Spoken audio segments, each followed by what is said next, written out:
Feliz y bendecido día, aprendiendo un curso de milagros.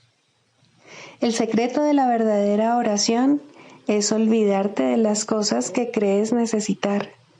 Pedir algo específico es igual que ver el pecado primero y luego perdonarlo. Del mismo modo, al orar pasas por alto tus necesidades específicas, tal como las ves, y las dejas en manos de Dios. Ahí se convierten en los regalos que le haces, pues le dicen que no antepondrás otros dioses a Él, ni que quieres otro amor que el suyo. Este libro es un comienzo, no un final.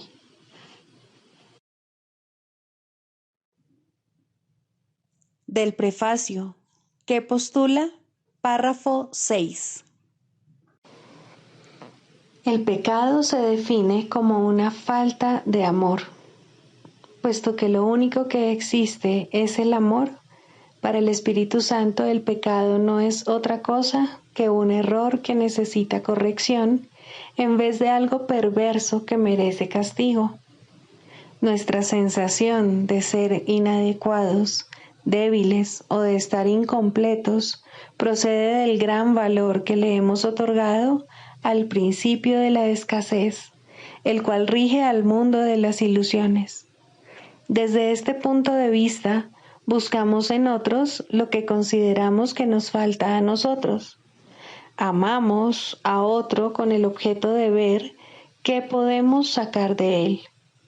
De hecho, a esto es a lo que en el mundo de los sueños se le llama amor.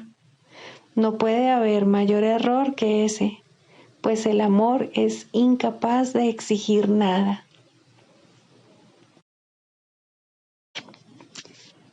Introducción. Este es un curso de milagros. Es un curso obligatorio. Solo el momento en que decides tomarlo es voluntario. Tener libre albedrío no quiere decir que tú mismo puedas establecer el plan de estudios. Significa únicamente que puedes elegir lo que quieres aprender en cualquier momento dado. Este curso no pretende enseñar el significado del amor, pues eso está más allá de lo que se puede enseñar. Pretende, no obstante, despejar los obstáculos que impiden experimentar la presencia del amor, el cual es tu herencia natural. Lo opuesto al amor es el miedo, pero aquello que todo lo abarca no puede tener opuestos. Este curso puede, por lo tanto, resumirse muy simplemente de la siguiente manera. Nada real puede ser amenazado. Nada irreal existe. En esto radica la paz de Dios.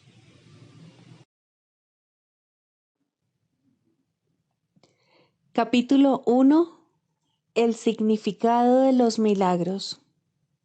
Primero, principios de los milagros. Principio 46. El Espíritu Santo es el medio de comunicación más elevado. Los milagros no entrañan ese tipo de comunicación debido a que son medios temporales de comunicación. Cuando retornes a la forma original de comunicación con Dios por revelación directa, los milagros dejarán de ser necesarios. Capítulo 30. El nuevo comienzo.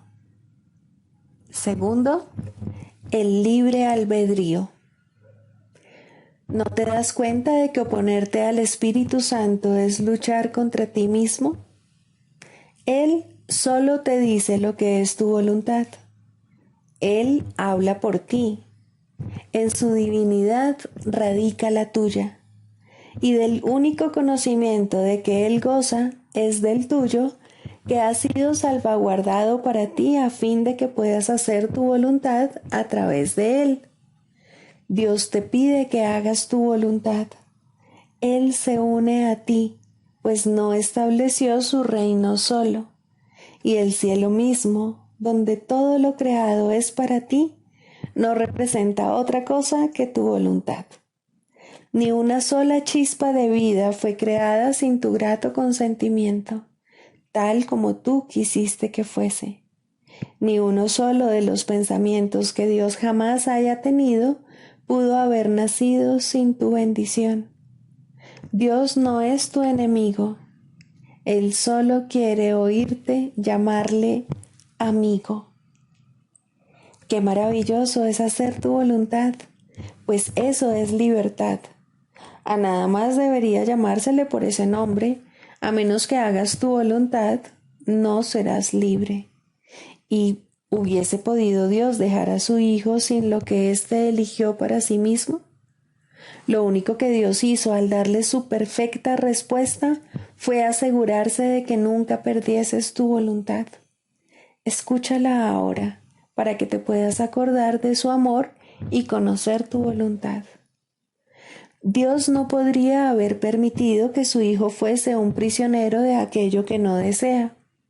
Él se une a tu voluntad de ser libre, y oponerte a Él es decidir ir en contra de ti mismo y elegir estar encadenado. Contempla una vez más a tu enemigo, al que elegiste odiar en vez de amar, pues así es como nació el odio en el mundo y como se estableció en él el reino del miedo.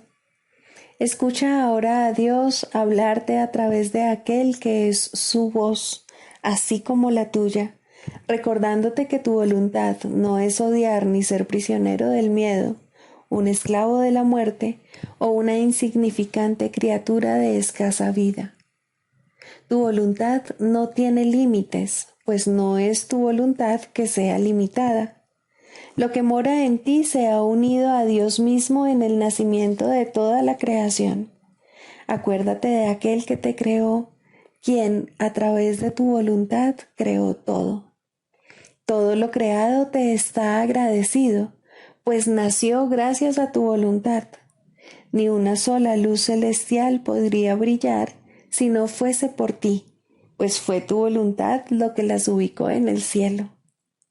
¿Qué motivos podrías tener para sentir ira contra un mundo que simplemente aguarda tu bendición para ser libre? Si fueses un prisionero, entonces Dios mismo no podría ser libre, pues lo que se le hace a quien Dios ama, se le hace a Dios mismo. No pienses que aquel que te hizo co-creador del universo junto con Él quiere aprisionarte. Él solo desea que tu voluntad sea eternamente ilimitada. Este mundo aguarda la libertad que le otorgarás cuando hayas reconocido que eres libre. Pero tú no perdonarás al mundo hasta que hayas perdonado a aquel que te dio tu voluntad, pues es a través de tu voluntad como el mundo se libera. Y tú no puedes ser libre estando separado de aquel cuya santa voluntad compartes. Dios se dirige a ti y te pide que salves al mundo, pues mediante tu propia salvación el mundo sana, y todo el que camina sobre la faz de la tierra depende de tu decisión para aprender que la muerte no tiene ningún poder sobre él, toda vez que comparte tu libertad y tu voluntad. Tu voluntad es sanarlo, y puesto que esto es una decisión que tomaste con Él, Él ha sanado. Y ahora Dios ha sido perdonado, pues decidiste ver a tu hermano como amigo.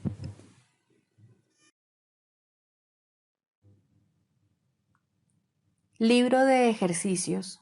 Pregunta 10. ¿Qué es el juicio final?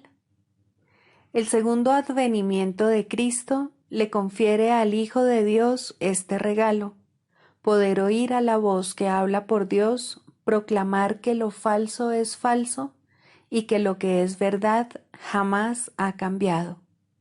Y este es el juicio con el que a la percepción le llega su fin. Lo primero que verás será un mundo que ha aceptado que esto es verdad, al haber sido proyectado desde una mente que ya ha sido corregida.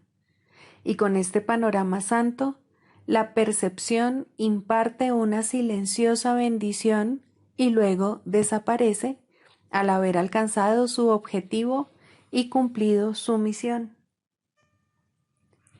El juicio final sobre el mundo no encierra condena alguna, pues ve a éste completamente perdonado, libre de pecado y sin propósito alguno. Y al no tener causa ni función ante los ojos de Cristo, simplemente se disuelve en la nada. Ahí nació y ahí ha de terminar. Y todas las figuras del sueño con el que el mundo comenzó desaparecen con él. Los cuerpos no tienen ahora ninguna utilidad, por lo tanto, desaparecen también, pues el Hijo de Dios es ilimitado. Tú, que creías que el juicio final de Dios condenaría al mundo al infierno junto contigo, acepta esta santa verdad. El juicio de Dios es el regalo de la corrección que le concedió a todos tus errores. Dicha corrección te libera de ellos y de todos los efectos que parecían tener. Tener miedo de la gracia redentora de Dios es tener miedo de liberarte totalmente del sufrimiento, del retorno a la paz, de la seguridad y la felicidad, así como de tu unión con tu propia identidad. El juicio final de Dios es tan misericordioso como cada uno de los pasos de su plan para bendecir a su Hijo y exhortarlo a regresar a la paz eterna que comparte con Él. No tengas miedo del amor, pues solo Él puede sanar todo pesar, enjugar todas las lágrimas y despertar tiernamente de su sueño de dolor al Hijo que Dios reconoce como suyo. No tengas miedo de eso. La salvación te pide que le des la bienvenida, y el mundo espera tu grata aceptación de ella, gracias a lo cual Él se liberará. Este es el juicio final de Dios. Tú sigues siendo mi santo Hijo, por siempre inocente, por siempre amoroso y por siempre amado, tan ilimitado como tu Creador, absolutamente inmutable y por siempre inmaculado. Despierta, pues, y regresa a mí. Yo soy tu Padre y tú eres mi Hijo. Lección 319. Vine a salvar al mundo. He aquí un pensamiento del que se ha eliminado toda traza de arrogancia y en el que solo queda la verdad, pues la arrogancia se opone a la verdad. Mas cuando la arrogancia desaparece, la verdad viene inmediatamente y llena el espacio que, al irse el ego, quedó libre de mentiras. Únicamente el ego puede estar limitado y, por consiguiente, no puede sino perseguir fines limitados y restrictivos. El ego piensa que lo que uno gana, la totalidad lo pierde. La voluntad de Dios, sin embargo, es que yo aprenda que lo que uno gana se le concede a todos. Padre, tu voluntad es total, y la meta que emana de ella comparte su totalidad. ¿Qué otro objetivo podrías haberme encomendado sino la salvación del mundo? ¿Y qué otra cosa sino eso podría ser la voluntad que mi ser ha compartido contigo?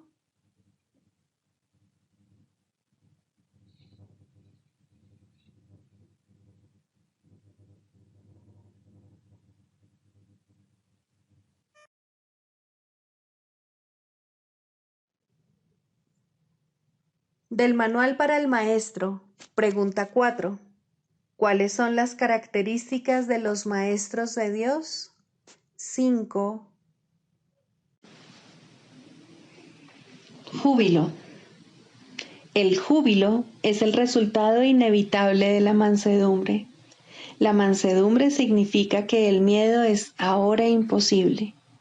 ¿Qué podría entonces obstaculizar el júbilo?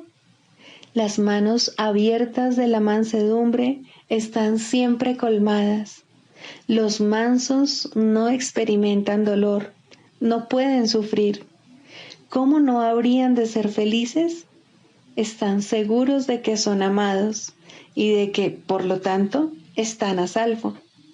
El júbilo va unido a la mansedumbre, tan inevitablemente como el pesar acompaña al ataque. Los maestros de Dios confían en Él y están seguros de que su Maestro va delante de ellos, asegurándose de que no les acontezca ningún daño. Disponen de sus dones y siguen su camino, porque la voz de Dios los dirige en todo. El júbilo es su himno de gratitud, y Cristo los contempla también con agradecimiento. La necesidad que Él tiene de ellos es tan grande como la que ellos tienen de Él. Qué gozo tan inmenso compartir el propósito de la salvación.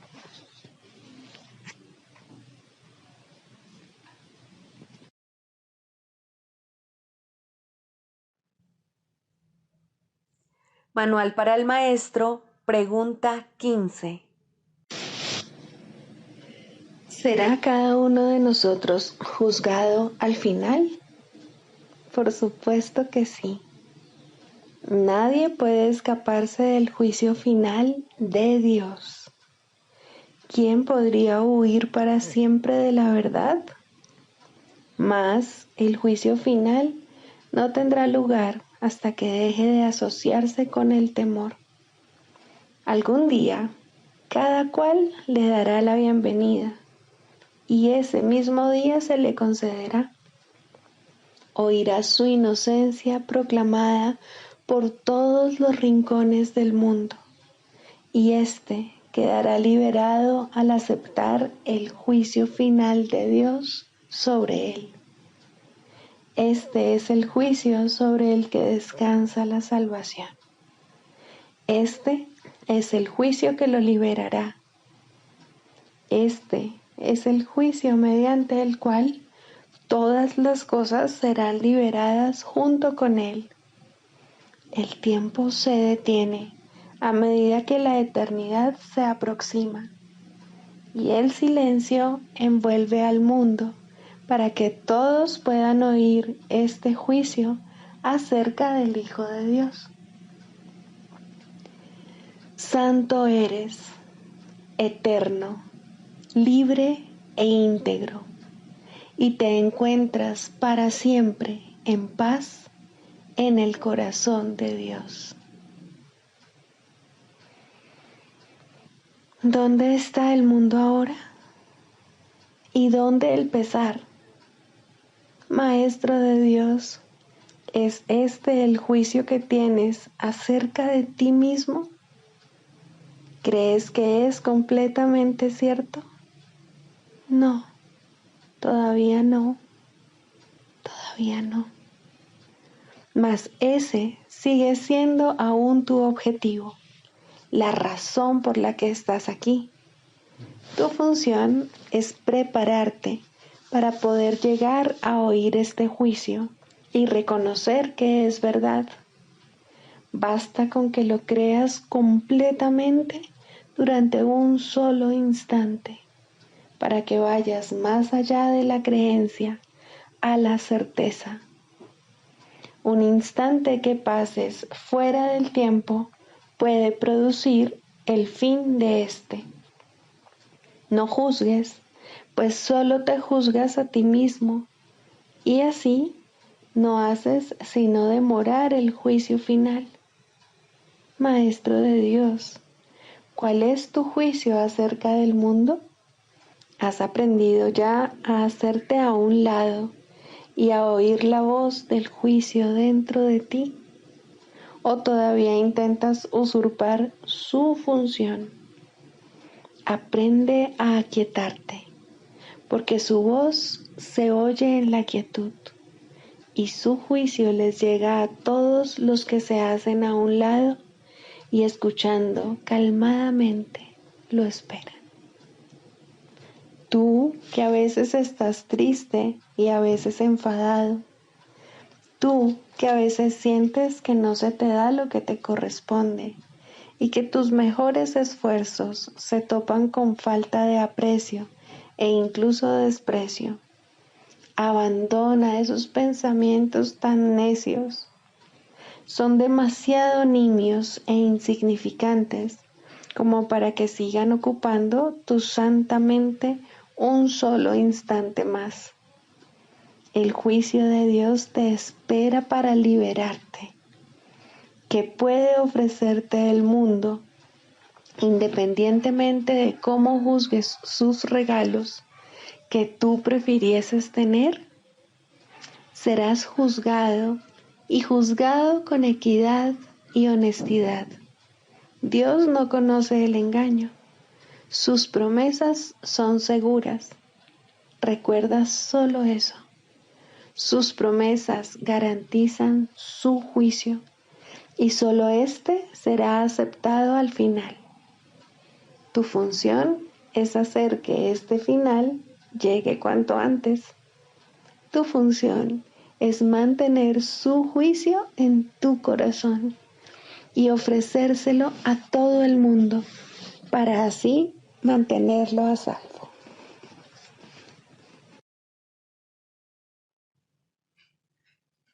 Clarificación de términos.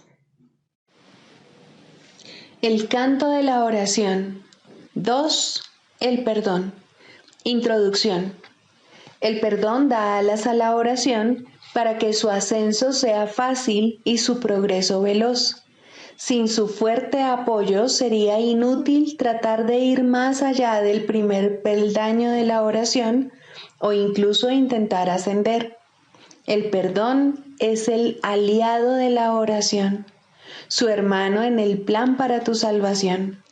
Ambos vendrán a sostenerte y a mantener tus pies firmemente plantados y tu propósito fuerte e inalterable. Contempla la ayuda más grande que Dios ordenó que estuviese contigo hasta que llegues a Él, y con esto llega el fin de las ilusiones.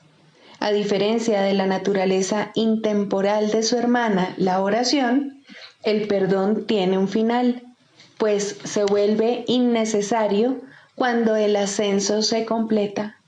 No obstante, por ahora tiene un propósito más allá del cual no puedes ir, ni es necesario que lo hagas. Logra esto y habrás sido redimido. Logra esto y habrás sido transformado. Logra esto y salvarás al mundo. Primero, perdonarte a ti mismo. Ningún regalo del cielo ha sido tan mal interpretado como el perdón. De hecho, se ha convertido en una calamidad, en una maldición allí donde debía bendecir, en una cruel burla de la gracia, en una parodia de la santa paz de Dios. Pero aquellos que aún no han elegido dar los primeros pasos en el camino de la oración, no pueden sino usarlo de esa manera. La benevolencia del perdón resulta imperceptible al principio, porque no se entiende lo que es la salvación ni realmente se busca. Lo que se concibió para curar se usa para herir, porque no se desea el perdón. La culpa se convierte en la salvación y el remedio parece ser una terrible alternativa a la vida. Así, pues, el perdón para destruir se adapta mucho mejor al propósito del mundo que el verdadero objetivo del perdón y los medios honestos por los cuales éste se alcanza. El perdón para destruir no pasará por alto ningún pecado, ningún crimen, ni ninguna traza de culpa que pueda buscar, encontrar y, entre comillas, amar. Amado de su corazón es el error, y las faltas lucen enormes y crecen y se expanden ante su mirada. Selecciona cuidadosamente todas las cosas perversas y pasa por alto lo amoroso, como si de una plaga se tratase, algo odioso teñido de peligro y muerte. El perdón para destruir es la muerte, y eso es lo que ve en todo lo que contempla y odia. La misericordia de Dios se ha convertido en un cuchillo retorcido que busca destruir al Santo Hijo que Él ama. ¿Te perdonarías a ti mismo por todo esto? Aprende entonces que Dios te ha dado los medios a través de los cuales puedes retornar a Él en paz. No veas el error, no lo hagas real. Selecciona lo amoroso y perdona el pecado al elegir en su lugar la faz de Cristo. ¿De qué otra manera puede la oración regresar a Dios? Él ama a su Hijo. ¿Podrías acordarte de Él y al mismo tiempo odiar lo que Él creó?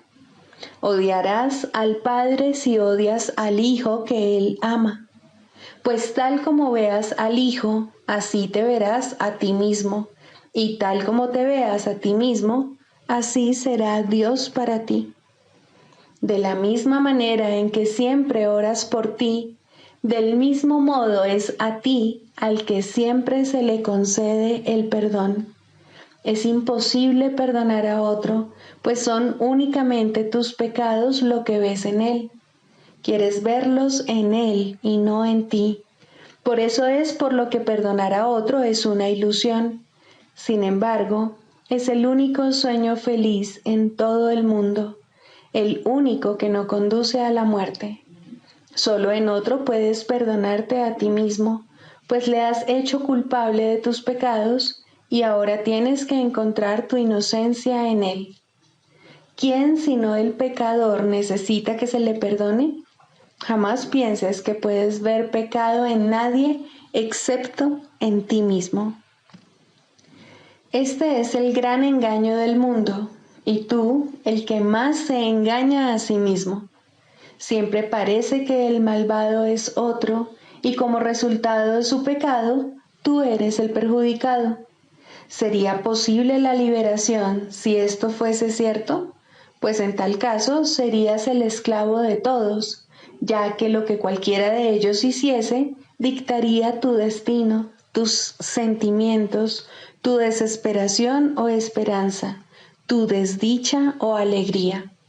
No serías libre a menos que Él te concediese la libertad, y al Él ser malvado, solo puede dar maldad.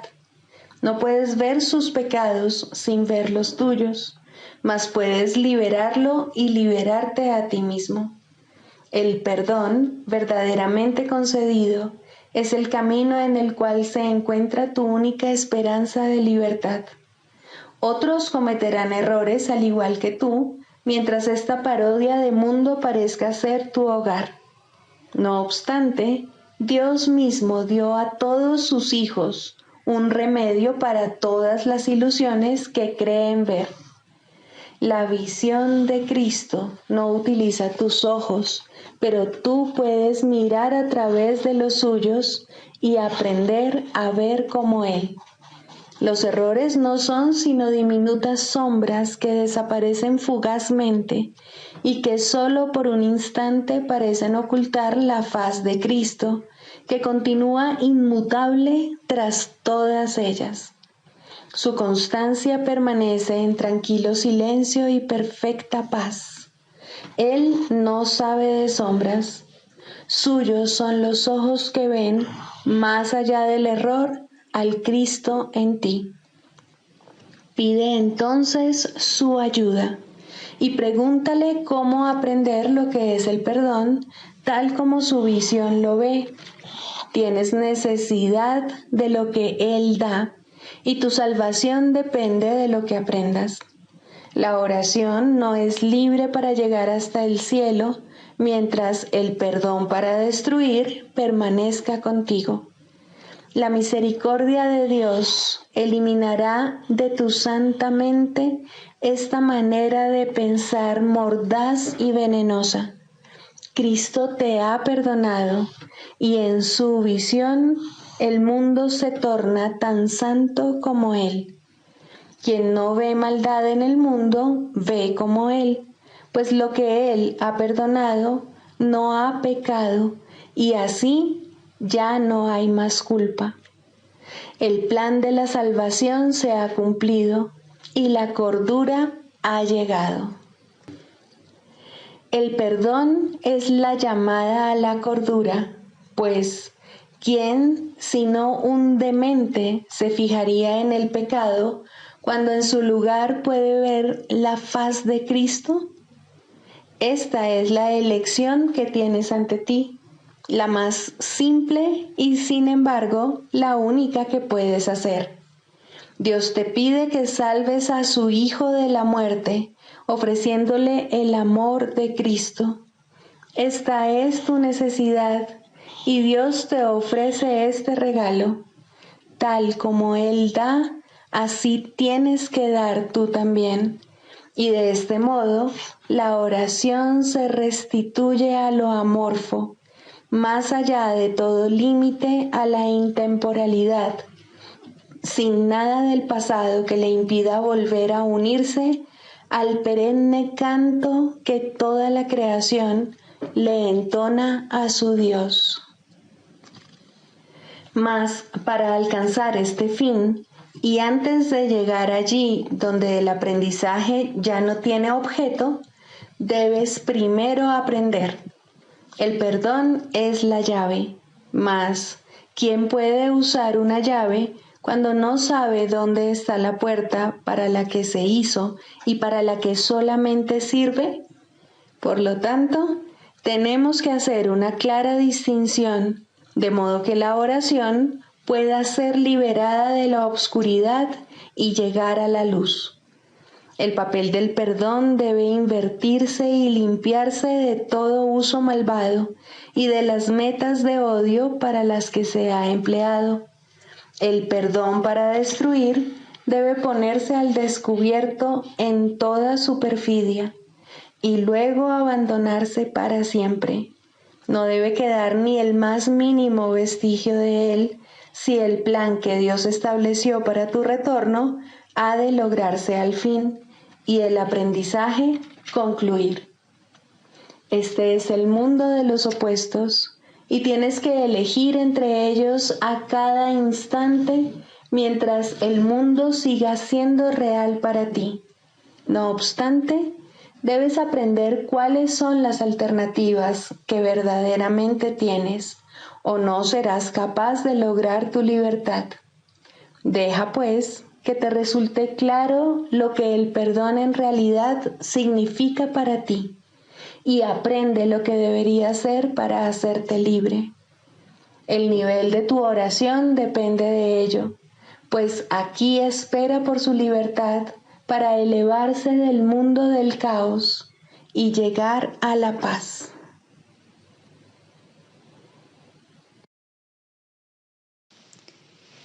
Tercero, el papel del psicoterapeuta. El psicoterapeuta es un líder en el sentido de que camina ligeramente delante del paciente y le ayuda a evitar algunas de las trampas del camino al verlas primero. Idealmente es también un seguidor, pues hay uno que debe caminar delante de él y darle luz para que vea. Sin este, ambos solo tropezarán ciegamente sin dirección alguna. Sin embargo, es imposible que éste se haya ausente del todo si la meta es la sanación. No obstante, puede que no se le reconozca, y de esta manera, la pequeña luz que se puede aceptar en ese momento es todo lo que se tiene para iluminar el camino hacia la verdad. La sanación está restringida tanto por las limitaciones del psicoterapeuta como por las del paciente. El objetivo del proceso, por tanto, es trascender estos límites. Ninguno de los dos puede hacer esto solo, pero cuando se unen, se les ha dado la potencialidad para trascender todas las limitaciones. Ahora el alcance de su éxito depende de qué tanto de su potencialidad están dispuestos a usar. La voluntad puede provenir de cualquiera de los dos al principio, y en cuanto el otro la comparta, crecerá. El progreso se convierte en un asunto de decisión.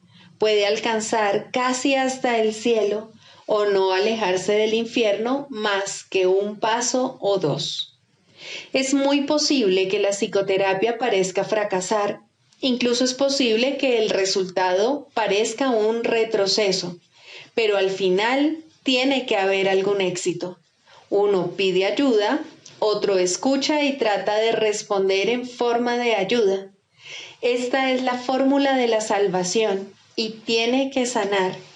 Solo las metas divididas pueden interferir en la sanación perfecta. Un terapeuta sin ningún ego podría sanar el mundo sin una palabra, por el solo hecho de estar ahí. No necesita que nadie lo vea o le hable o incluso sepa de su existencia. Su simple presencia es suficiente para sanar. El terapeuta ideal es uno con Cristo, pero la sanación es un proceso, no un hecho. El terapeuta no puede progresar sin el paciente y el paciente no puede estar listo para recibir a Cristo o de lo contrario no podría estar enfermo. En un sentido, el terapeuta sin ego es una abstracción que se encuentra al final del proceso de sanación, demasiado avanzado para creer en la enfermedad y demasiado cerca de Dios para conservar sus pies en la tierra. Ahora Él puede ayudar a través de aquellos que necesitan ayuda, pues de esta manera está llevando a cabo el plan establecido para la salvación. El psicoterapeuta se convierte en su paciente al trabajar a través de otros pacientes para expresar sus pensamientos a medida que los recibe de la mente de Cristo.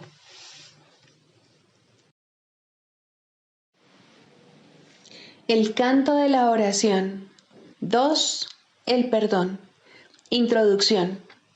El perdón da alas a la oración para que su ascenso sea fácil y su progreso veloz.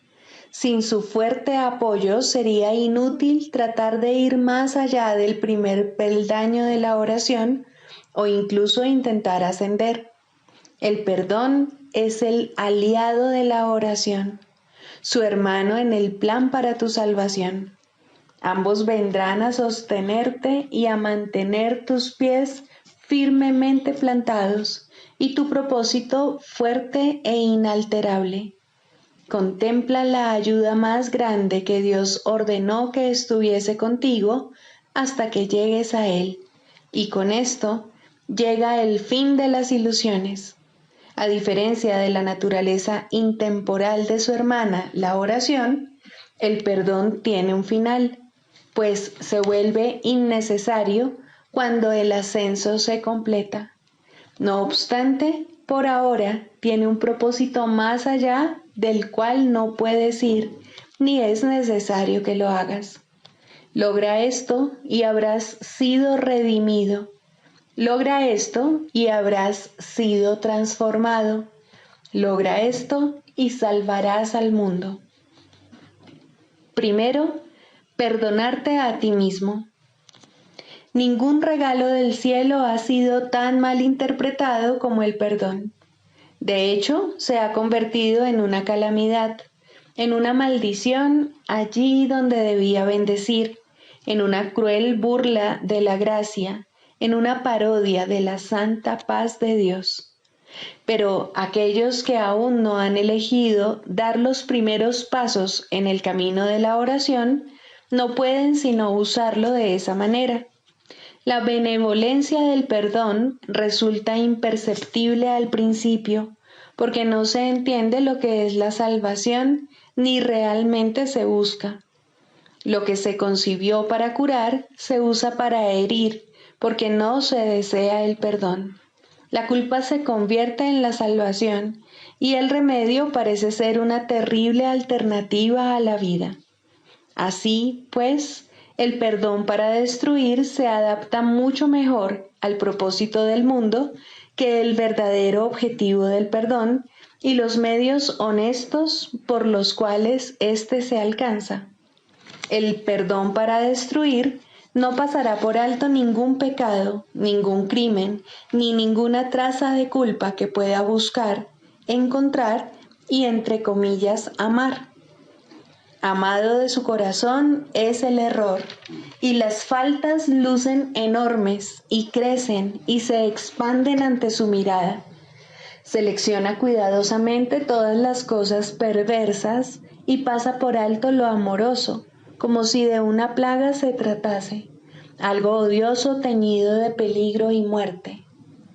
El perdón para destruir es la muerte, y eso es lo que ve en todo lo que contempla y odia.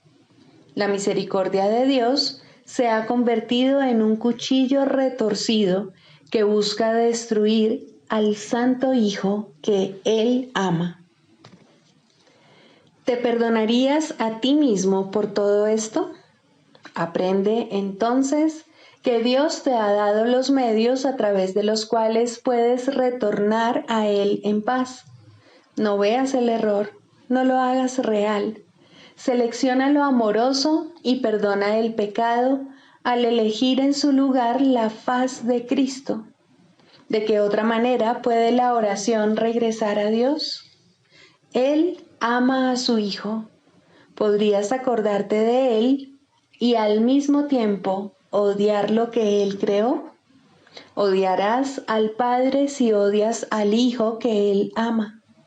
Pues tal como veas al Hijo, así te verás a ti mismo, y tal como te veas a ti mismo, así será Dios para ti. De la misma manera en que siempre oras por ti, del mismo modo es a ti al que siempre se le concede el perdón. Es imposible perdonar a otro, pues son únicamente tus pecados lo que ves en él. Quieres verlos en él y no en ti. Por eso es por lo que perdonar a otro es una ilusión. Sin embargo, es el único sueño feliz en todo el mundo, el único que no conduce a la muerte. Solo en otro puedes perdonarte a ti mismo, pues le has hecho culpable de tus pecados y ahora tienes que encontrar tu inocencia en él. ¿Quién sino el pecador necesita que se le perdone? Jamás pienses que puedes ver pecado en nadie excepto en ti mismo. Este es el gran engaño del mundo, y tú, el que más se engaña a sí mismo. Siempre parece que el malvado es otro, y como resultado de su pecado, tú eres el perjudicado. ¿Sería posible la liberación si esto fuese cierto?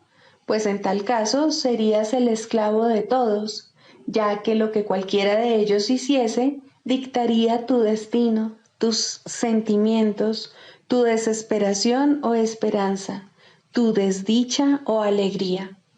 No serías libre a menos que Él te concediese la libertad, y al Él ser malvado, solo puede dar maldad. No puedes ver sus pecados sin ver los tuyos, mas puedes liberarlo y liberarte a ti mismo. El perdón, verdaderamente concedido, es el camino en el cual se encuentra tu única esperanza de libertad. Otros cometerán errores al igual que tú, mientras esta parodia de mundo parezca ser tu hogar. No obstante, Dios mismo dio a todos sus hijos un remedio para todas las ilusiones que creen ver. La visión de Cristo no utiliza tus ojos, pero tú puedes mirar a través de los suyos y aprender a ver como Él. Los errores no son sino diminutas sombras que desaparecen fugazmente y que solo por un instante parecen ocultar la faz de Cristo, que continúa inmutable tras todas ellas. Su constancia permanece en tranquilo silencio y perfecta paz. Él no sabe de sombras. Suyos son los ojos que ven, más allá del error, al Cristo en ti. Pide entonces su ayuda y pregúntale cómo aprender lo que es el perdón, tal como su visión lo ve. Tienes necesidad de lo que Él da y tu salvación depende de lo que aprendas. La oración no es libre para llegar hasta el cielo, mientras el perdón para destruir permanezca contigo. La misericordia de Dios eliminará de tu santa mente esta manera de pensar mordaz y venenosa. Cristo te ha perdonado y en su visión el mundo se torna tan santo como Él. Quien no ve maldad en el mundo, ve como Él, pues lo que Él ha perdonado no ha pecado y así ya no hay más culpa. El plan de la salvación se ha cumplido y la cordura ha llegado.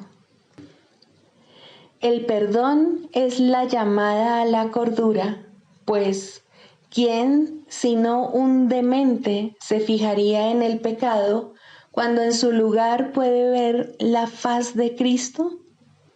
Esta es la elección que tienes ante ti, la más simple y sin embargo la única que puedes hacer. Dios te pide que salves a su Hijo de la muerte, ofreciéndole el amor de Cristo.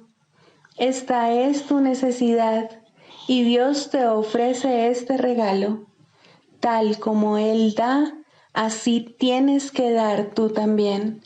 Y de este modo, la oración se restituye a lo amorfo, más allá de todo límite a la intemporalidad, sin nada del pasado que le impida volver a unirse al perenne canto que toda la creación le entona a su Dios.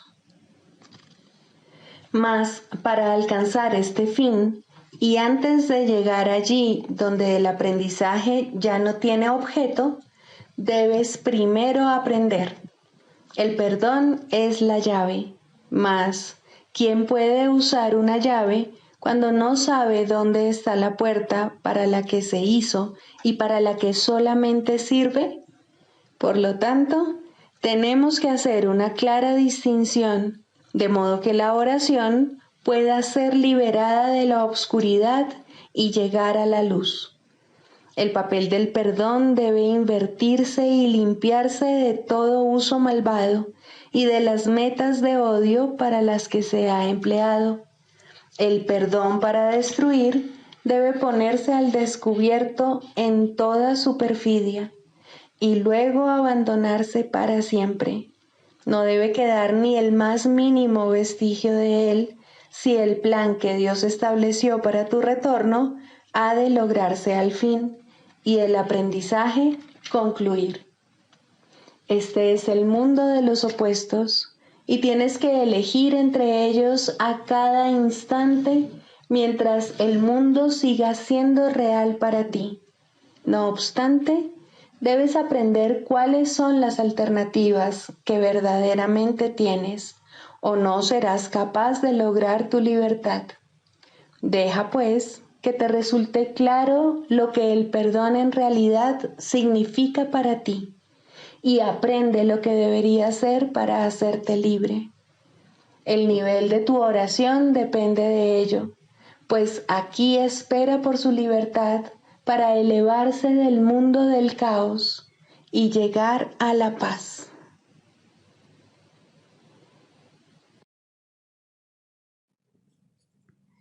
Sigamos a Jesús haciendo del perdón algo tan natural como respirar y algo tan vital como el aire. Amén.